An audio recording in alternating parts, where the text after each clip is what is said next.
दीपक को समझ में नहीं आ रहा था कि वह क्या करे। पत्नी माँ बाप को रखने के लिए तैयार नहीं थी। दीपक पत्नी से बहुत प्रेम करता और उतना ही अपने माँ बाप पर जान छिड़कता था। माँ का पैर टूट जाने और गांव में सही इलाज न होने के कारण अपने पास बुलाया था।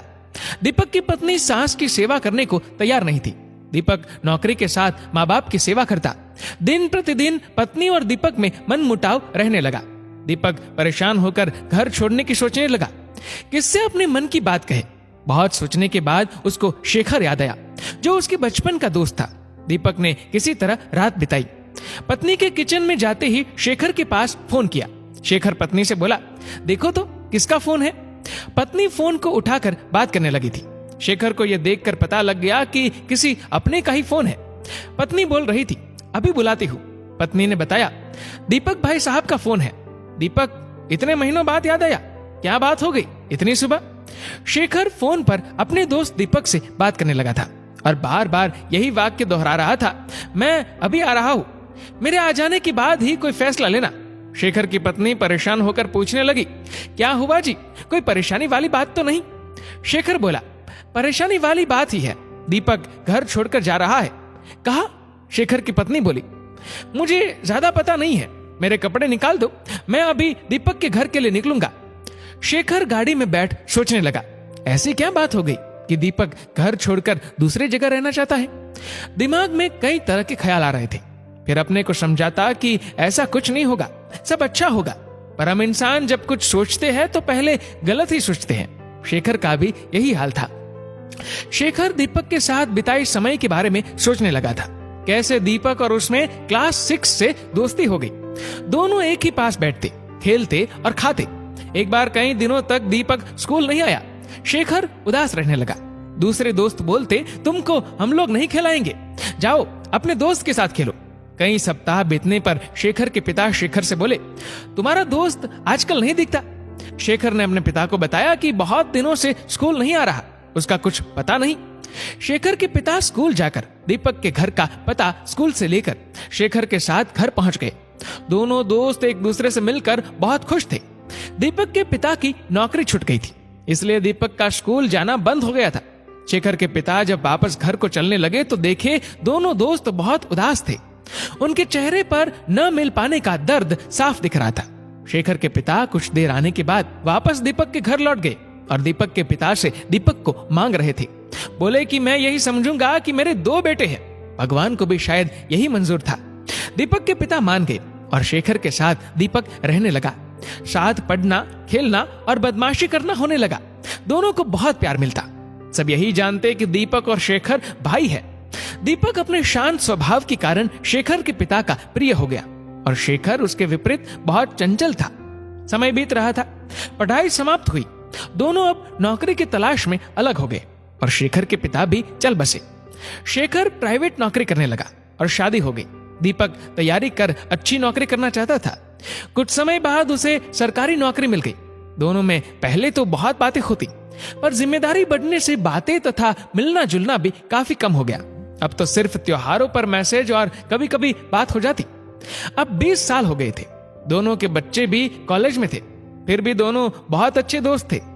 जब कोई परेशान होता एक दूसरे से बात कर समस्या का समाधान ढूंढ लेते। परिवार वाले भी एक दूसरे को जानते थे। गाड़ी रुकी तो दीपक अपने अतीत से बाहर आया।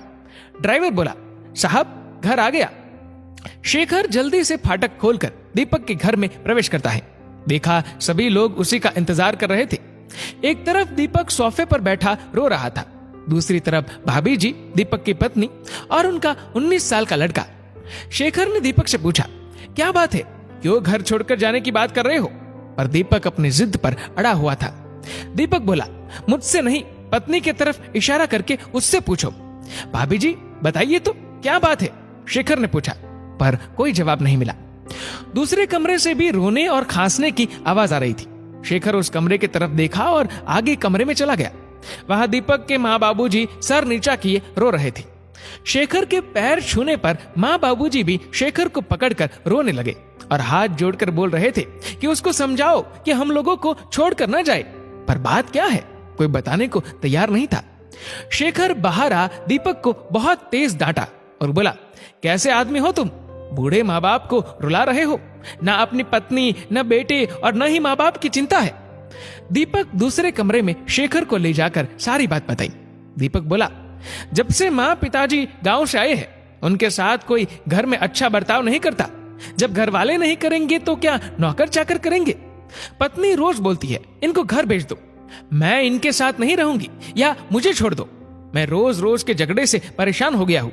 मैं माँ बाबूजी को ये सब बता नहीं सकता और अपने बेटे को बताकर अपनी पत्नी का मान सम्मान बेटे की नजर में कम नहीं करना चाहता।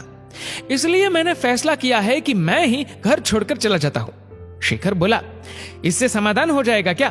तुम लोगों को समझाते हो और जब अपने ऊपर आई तो हार मान गए। क्या तुम्हारे जाने के बाद घर में शांति रहेगी? सोचो।